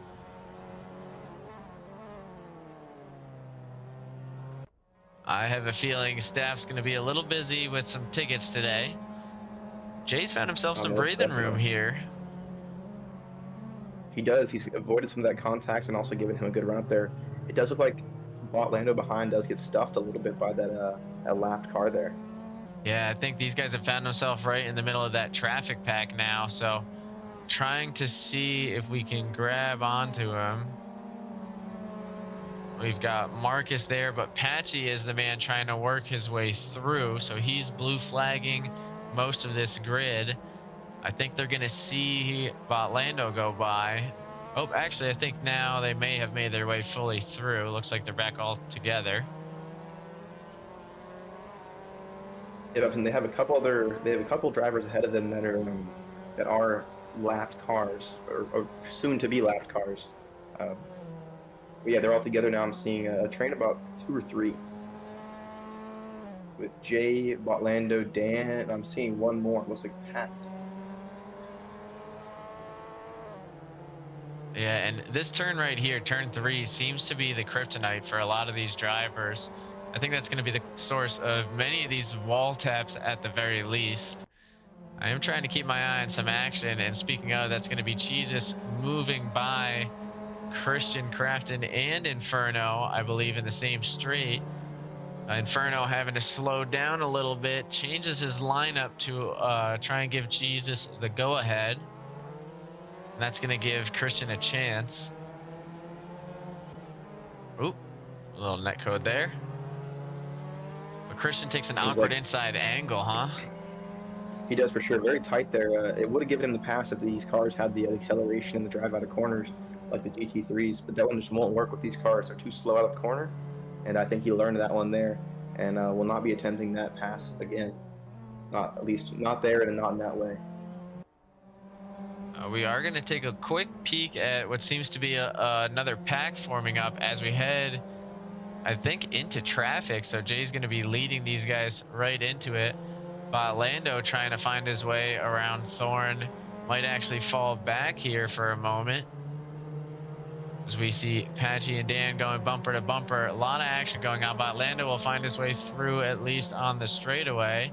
We'll see, though, based on Thorn's braking point, if they can make it through cleanly. Thorn brakes a little early just to be safe. And we'll now have to worry about Jay behind, trying to catch up to the man in front. Jay seems to be having a pretty good run up the straight, but so does Thorn, and it's not making it easy for Jay to get through here. That is losing him time to Botlando ahead, which is pretty normal for races where we see lapped cars being in the way of some of the faster drivers. Yeah, absolutely. absolutely. He make it through pretty quick. Yep, and all three of them use that opportunity. Thorne does stay wide of them, so shout out to him for letting them go through and try and work their way back up front.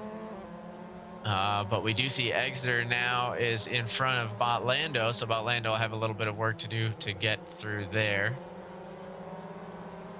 Seems like we've seen Marcus withdraw from the race today. Ooh, that's going to be an interesting corner. For sure. Can Dan make it through? He's trying. And he gets a tight inside line. I think that's the cleanest one we've seen so far. That is the cleanest turn or pass through that turn we've seen all night. That is normally a pretty risky turn. You really have to trust the guy on the inside to hold his line and to give you space on the outside. Absolutely. Ooh, and Patchy's going to go for the same thing. Oh, and he takes him all the way to the outside there. Patchy did not give him enough space, but hopefully Exeter's able to keep moving through.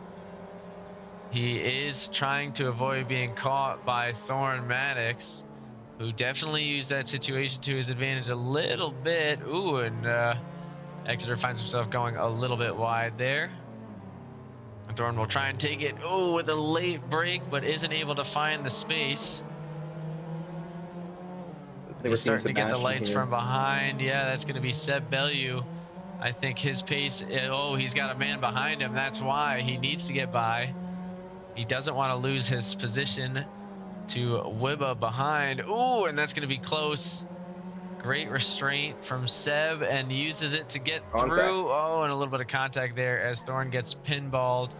Not really anyone's fault there, just a little bit of unfortunate placement as both racers managed to make it through cleanly. Find themselves in the midst of one of the tightest battles we've got going on with the final 4.5 minutes remaining.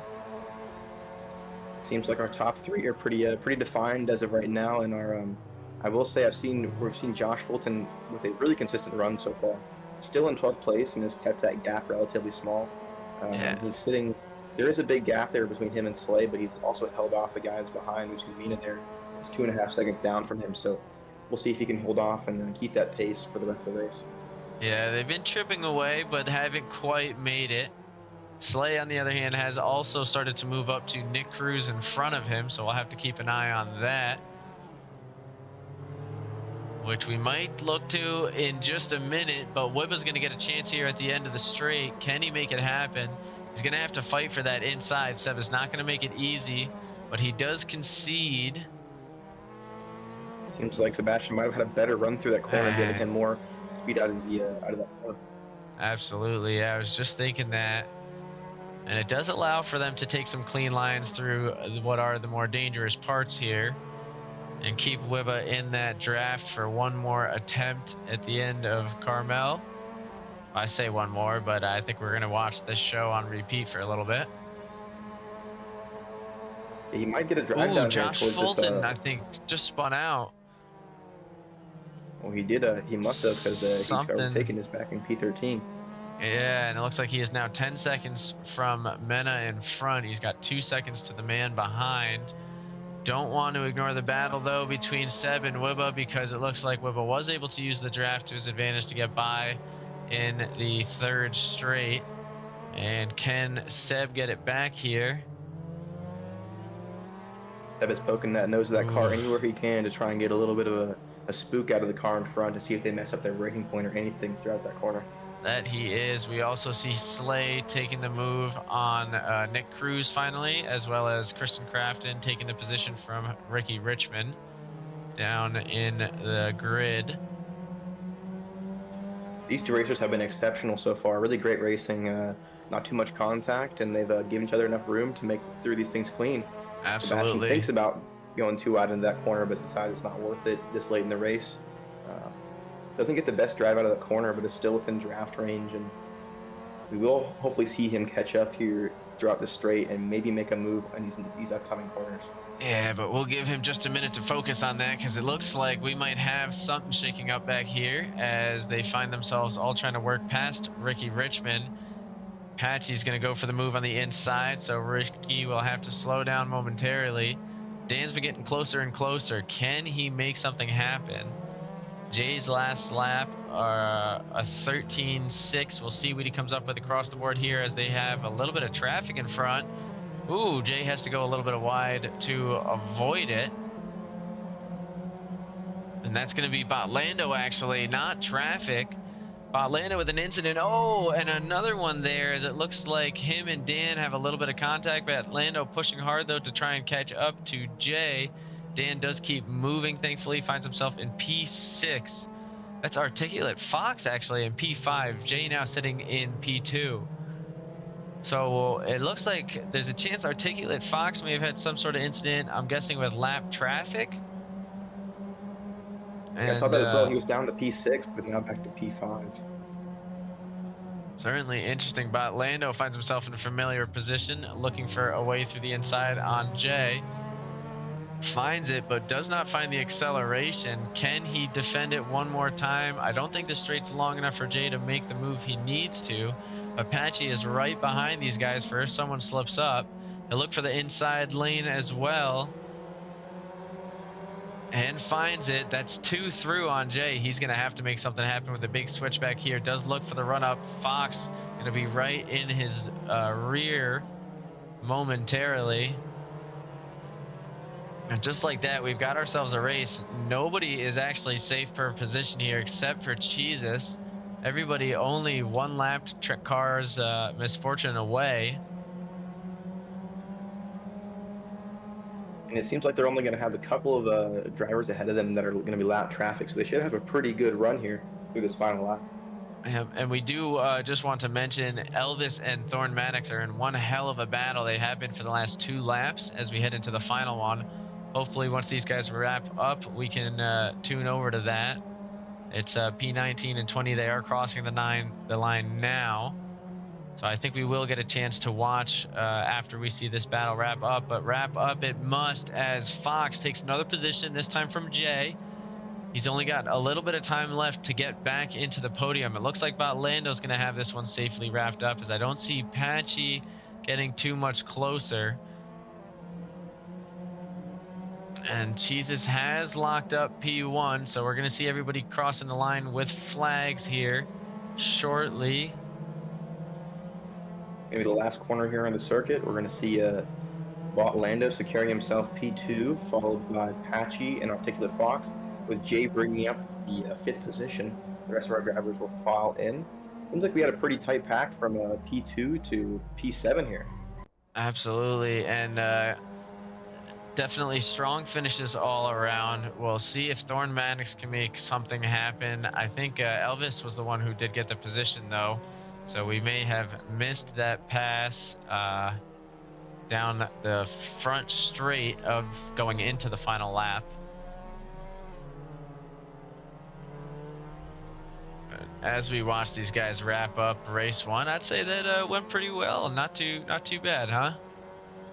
I think it was a great race. We saw a lot of cool overtakes and a lot of respectful driving. Very interesting to see Articulate Fox have an incident there late in the race, which put him back a few positions. We were pretty for sure that he was going to have P2 secured throughout most of that race.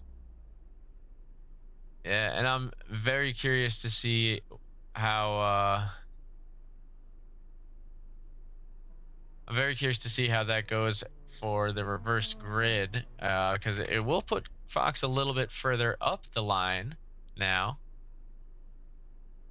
Almost definitely, he's going to have a run on some of these other drivers that have been in the top 10.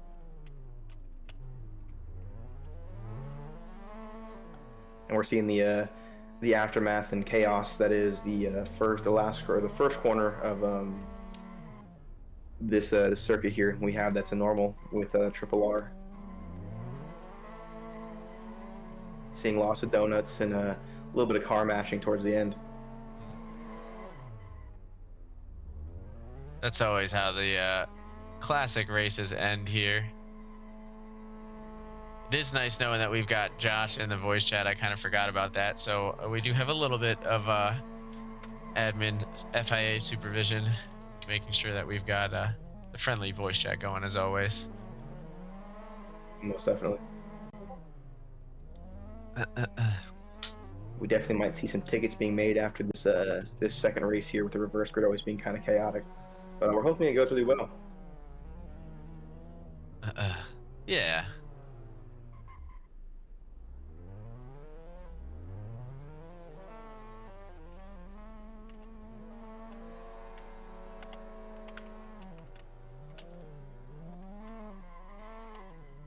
Now, as we wait for this second race to commence, is there anybody that you're keeping your eye on to see if they can work some magic that were farther back in the grid in this first race? You think are going to stay pretty high up on the grid for this second race?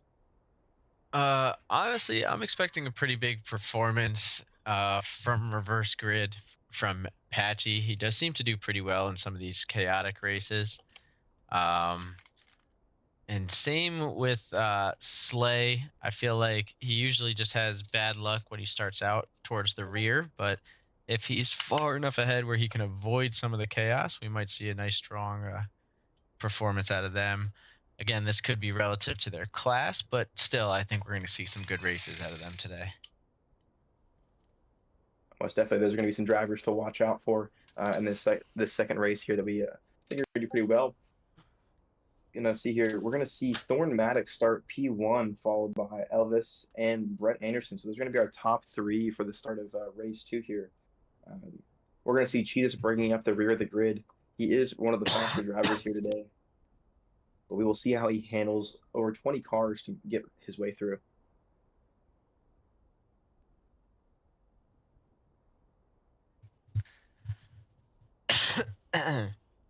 Sorry, just dying a little bit. It's all part of the fun. It looks like these guys are congratulating each other on some nice races. For sure, we're seeing Sebastian, Jesus, talking there to each other. Great fights between all the drivers.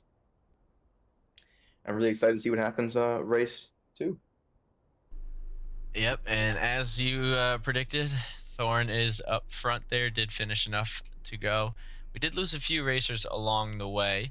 Ended up with 20 racers here to start race 2. Hopefully we see these guys take it all the way through to the end. You do need to finish within 2 laps of the lead car.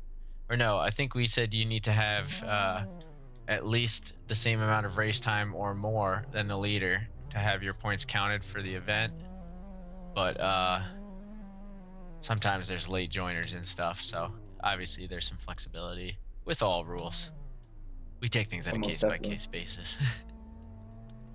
You got to. It seems like we have had Marcus and Sid drop out of the race so far. Lights are on. We're going to see your race start in about 3 or 4 seconds. And away we go. That's going to be Thorn Maddox to take us off. A pretty good start there, but it looks like Elvis is going to go right to the inside. And right away we get some close calls, but no severe contact. We are going to have 3 wide in some sketchy situations. But it looks like everyone's leaving each other. Oh, mostly enough space until Dan gets spun all the way around. So he's going to be our first unfortunate racer of the day. Oh, and it looks like even more will get sandwiched. Oh my God, what an unfortunate spot for that to happen in. Got a lot of guys getting caught up. Oh, and a dangerous re-entry there from, I want to say, Chris C. Almost takes Dan back out of the race again, but Dan is able to keep moving through. With all that going on, we did miss the potential chaos here of turn 6, but it looks like everybody actually managed to make it through that one okay up front. Here comes the back half of the grid, though. And it looks like we're still doing okay. Articulate Fox comes through, and Christian will have the space to make it by on his own. So let's take a look. We are actually focused on Dan way up ahead here in the waffle car. I mean, I've seen worse lap ones. What do you say? It was definitely a little chaotic, but we predicted that this being a road course and road tight, but it was a really decent lap. We made it through T1, which is the most important there. We made it through T1 without any major events. T2 was all right until we had like 1 spin there.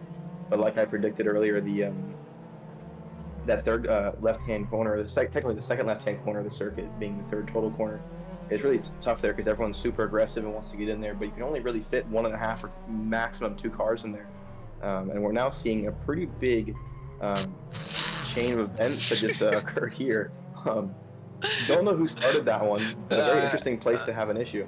It was absolutely not a certain lime green car that the broadcast team has been biased towards this entire night. We would never blame. Oh my God!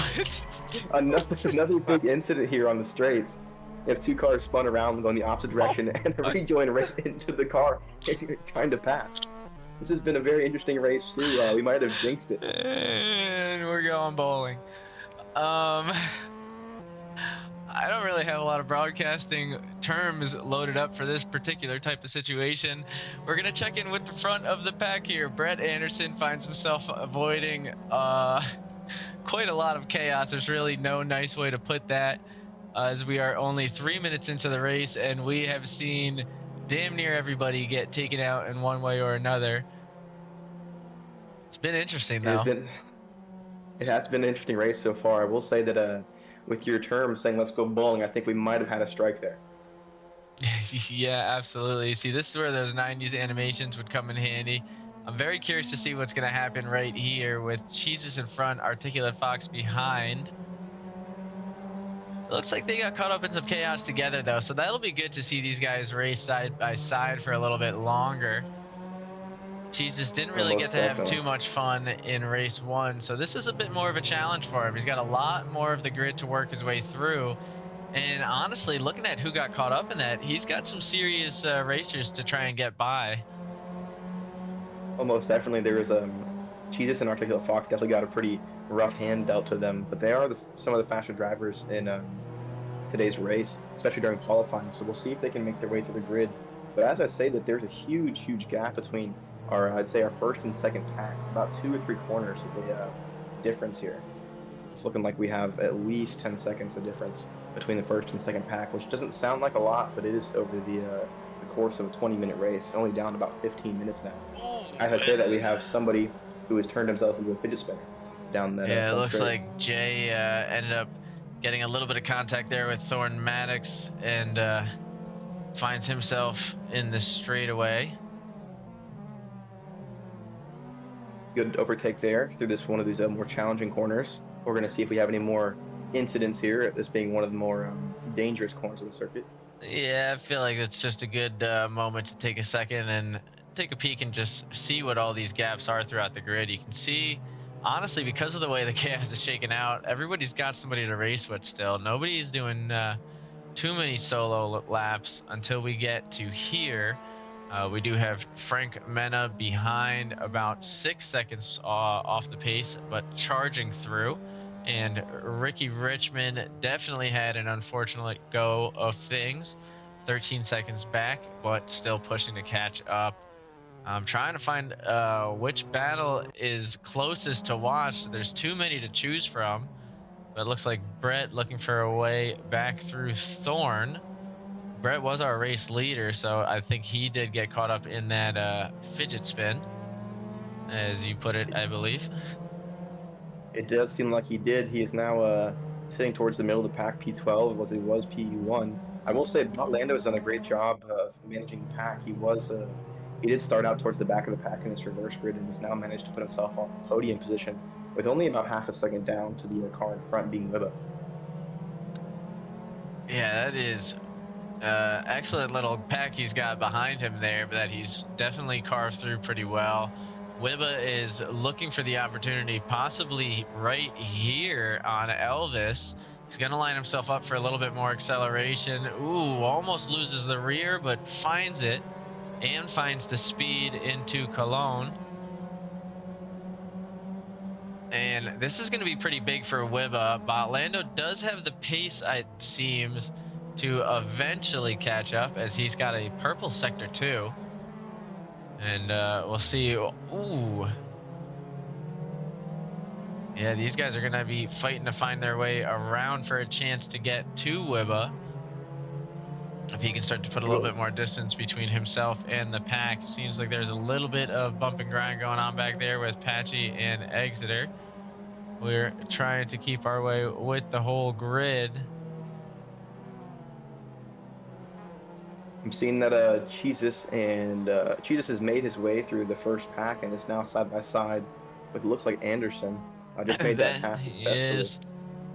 I do wonder if Anderson kind of let him have that one a little bit there. As you see Slay and Seb trying to get through Thorn, and again Thorn finds himself caught in a little bit of contact there. I do wonder if possibly the racer doesn't have a radar or a spotter that can lead to a couple of these types of incidents. But sure. they are trying to do outside. a good job of getting out of the way once these collisions go down. You know, got to give them a little credit here. I'm trying to keep an eye on this big pack here, though, slowly moving up on Botlando. I think Nick Cruz is going to be the one leading that. As you see Dan trying to weave around Inferno in front, can't quite find the angle. Now, this pack has been very tight throughout this race so far. We're seeing them still within all at least a second there, which is very impressive to have 5 or 6 cars that close together, especially for this big of a split of drivers. Absolutely, and we are 8 minutes in, so definitely seeing this pack stick together a lot longer than we did for race 1. And at this point, this is still a pack very much in a fight for a podium. And speaking of podium fights, it looks like the roles are a little reversed here, huh? It does for sure. I mean, it's definitely interesting, the fact that we have Botlando and Jay being the one that was leading in front of Botlando last race, and now he's the one trying to attack. So we're going to see how these two do with the roles reversed. It seems like Botlando is really confident on with his hot lapping and just going around as fast as he can with less pressure than it was last race. Yeah, I mean, he's off to a decent start, but I will say Jay does have the better overall lap time, did have a better lap previously. We'll see what he can make happen here. Although it looks like we're going to have to pull away for a second because these guys, tried to go 4 wide, I think, into one of the final turns, and Ryan was not as forgiving as the name may believe. Dan finds himself the casualty in that one, dropping all the way back to P9 after losing some serious acceleration. But he's going to go side by side and try and take it back here. I will say I haven't seen a 4 wide in quite a long time. It's definitely very interesting when we get to see that. A lot of these races are pretty aggressive in this race too, just trying to get back to where they feel they should be at after all these incidents. We only had to wait until we did a city track exclusive season to make it happen, you know? Yeah, the one set of tracks you probably don't want to go more than 2 wide through, because these tracks are much tighter than an open traditional circuit that you'd see these cars driving on. We'll see these guys go 2 wide. She's just there, leaving plenty of room, and making the pass clean on Inferno there. Now he's going to be chasing down Dan, who's only a little bit less than a second away from him. I will say Dan and Exeter are fighting as well up there. We'll see if they make the pass. They both go a little bit wide, but manage to keep it on the track. Yeah, I mean, Jesus is working his way through the grid. He has a chance to really make something happen. Ooh. Good avoidance there by Jesus. Yeah, very nice move. Man, it is interesting to watch this. I think he's going to be able to do it. It's going to be very, very tight. Those are some bigger gaps once he gets to the top of the grid there. It's not a couple tenths between these racers, but I don't know, man. He's putting up 13s as he's working his way through traffic. He might go for a side-by-side here. Thinks about it, but leaves a little bit extra space for Dan. I will say this race has gone on pretty well. We haven't seen anybody getting lapped yet, which is a big change from the prior race. Yeah, Ricky Richmond has actually closed the gap to the grid in front of him. Now down to around 12 seconds, 11 seconds, dropping down to under 10 seconds. We'll see if he's able to catch P19 and have himself a battle before the end of the race. Yeah, I mean, how is he looking on the live timings as far as best lap comparison between him and Thorn? Well, the previous lap, he was a solid 3 seconds faster than Thorn. He does have a 2-second gap, or I would say a 1.5 second gap on best lap times to the driver ahead, letting Thorn Maddox. We'll see if their lap times are staying consistent. I will say Thorn Maddox has had less consistent lap times throughout the race. but Ricky Richmond is lapping quite a bit faster. The last lap, he was 3 seconds faster, so we should see the gap being close throughout the end of this race. But it being 8 seconds, we only have about 8 minutes left, so he has to be driving at least a second and a half faster than the driver ahead of him to close that gap before the end of the race. Interesting. And speaking of needing to put it all on the line, Jesus tapping the wall there, really pushing it out there. I think he knows that he doesn't have it locked up just yet. 7 minutes is not a lot of time to get all the way up to the leader. I think at this point he's looking at still 20 seconds separating, so I don't know that we're going to see it. No, not at all. I'm curious to see how far up he can get. I will say Jesus has not been able to reach his top speed that he was last race. Today about 4 kilometers an hour slower, which doesn't sound like a lot, but makes a big difference in these races. Yeah, he seems to have caught traffic into this section here every single part of the race. I think this might be his best chance for a run-up. And we'll see if Dan gives him the bump draft or goes around. Goes around. He's going to go for a move and try and take the position back. Not going to give it up easily. But Jesus carries a lot more speed through the inside, which is quite interesting. Earlier on when we saw that, it looked like the outside was the much faster lane. It does. I will say that the driver behind did give a little more space than was required. So that could have been the issue there. Might have had to slow and take a much wider line than he anticipated. Jesus did get him in the room, which is very respectful. We're on board now with Frank Mena. It says Mena or Mina, I'm not sure. I'm going to go with Mena. Yeah, saw a little bit of side-by-side action going on. Figured we'd see how it played out, but played out it looks like it has. Slay given the position of Frank for now. We'll see if they catch back up to each other. Eggs are leading another little pack though, as Articulate Fox, he's closed up an 8-second gap, I think it was, between himself and these guys. So working his way into the top 10. Jesus looking for a chance for a podium. Articulate Fox, I mean, he's lapping pretty quickly here. I mean, with where he's at currently, I could see what, maybe P8, possibly P7.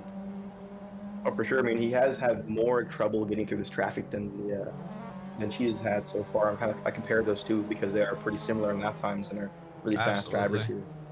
And I do see that he has had way more difficulty. Speaking of that, he might get caught up in this. He does get caught up in this. I heard, yeah, the squeals. And he does manage to keep moving. Exeter avoids Seb. He's got some traffic coming, though. He's going to have to try and slot in. I'd go for it right now. Might have waited a little long, though. These guys are going to have a little bit more speed coming around that turn. Ew, and they all narrowly avoid each other, but avoid each other they do, so that's all that matters for the most part. Taking a little peek in with Elvis here as we jump back over, latch on with the camera angle into Carmel. You're saying?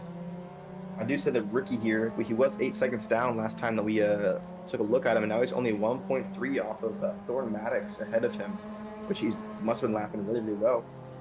He did have a rough last lap. It was still over a second faster than the car in front of him. I think we might see him break out of the 20th position and try and claim that 19th position from Maddox. Yeah, absolutely. We do see Chrissy looking for a move here. Thought about it, but not going to get the opportunity just yet. Brett Anderson might, though, from behind him. Ricky Richmond, though, looking for that chance you were talking about. Oh, and finds the door closed a little bit too hard. He'll have to work up the speed to get another shot in here. With only 3 minutes remaining, he is going to start to hear that engine of Wibba behind him. Still protecting his lead from Botlando. He's got fastest lap. Does go to Botlando at the moment, but most recent lap goes to Wibba. And we'll see how that checks in on this one. So Wibba with a 14.12 and Botlando with a 13.6. So Botlando is starting to bring the speed with about 3 or 4 laps left. Probably 3. thinking about 3 here. I am seeing that Botlando has kind of increased the gap on Jay there, putting it to almost 6 seconds now, which was a big difference from what we saw earlier in the race when they were almost bumper to bumper.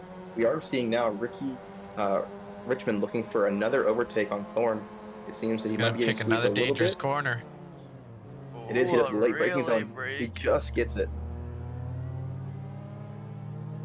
Very smooth overtake, and now we're seeing some of the drivers ahead lapping these the guys towards the back of the grid.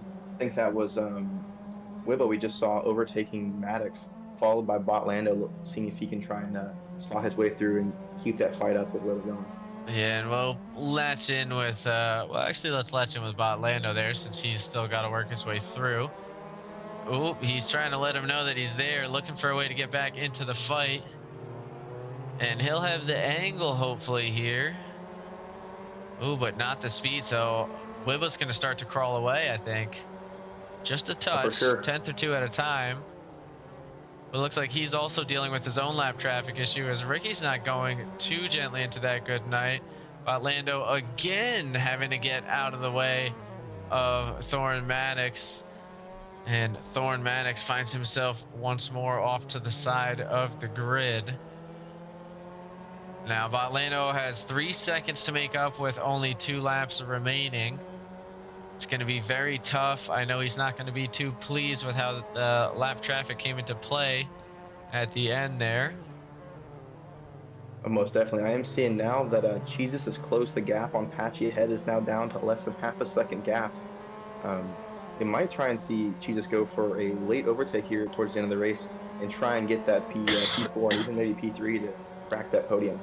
I think P4 he's definitely going to try and take right now. The question is, can he close a 1.5 seconds on Jay? Patchy going way wide basically gives Jesus the run as they go side by side into Ryan, but Patchy will slot in behind Jesus. Stays off his bumper, giving Jesus a good chance. So he's going to have to pull off one of his fastest laps here. Jay with a 1:14.3, Jesus with a 1:14.6 on the last lap. So that's going to be 0.9 seconds faster. Not going to be enough. He's going to have to do something more. Hope that lap traffic comes into play a little bit more for him here.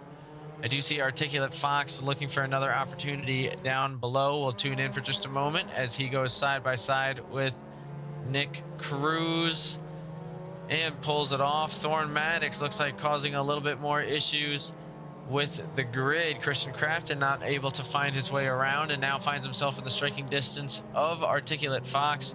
Jesus, though, might be going for his move up front on Jay. We're going to have to tune in here. I do see Articulate Fox is able to get that into P7. Jesus with a nice late move here. Still manages to leave space for Jay. This is the final lap. Wibbo's going to be crossing the line any minute now to secure his win. Jesus does find himself in front of Jay. I don't think Jay's going to get the runoff to make something happen, but Patchy is looking for an opportunity on Jay as well. And won't get the speed to do so. So a lot of great action there. Looks like Seb, if we can find him. Ooh, it actually gets spun out. So he falls all the way back to P12. A little bit of unfortunate action there. Nick Cruz looking for a chance a little further ahead. 0.3 seconds though. Won't be able to make up that type of gap on the final straightaway. And we are starting to get the grid a little bit closer together, although it looks like Inferno may have stopped momentarily. He could have caused an incident and wanted to let the driver that he had overtaken by that incident ahead. We're not sure. We'll have to check it out in the replay. Gotcha.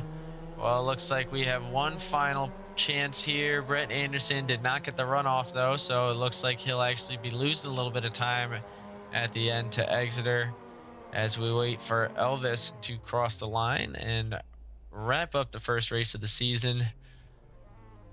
That is certainly a preview for how that season's going to go, huh?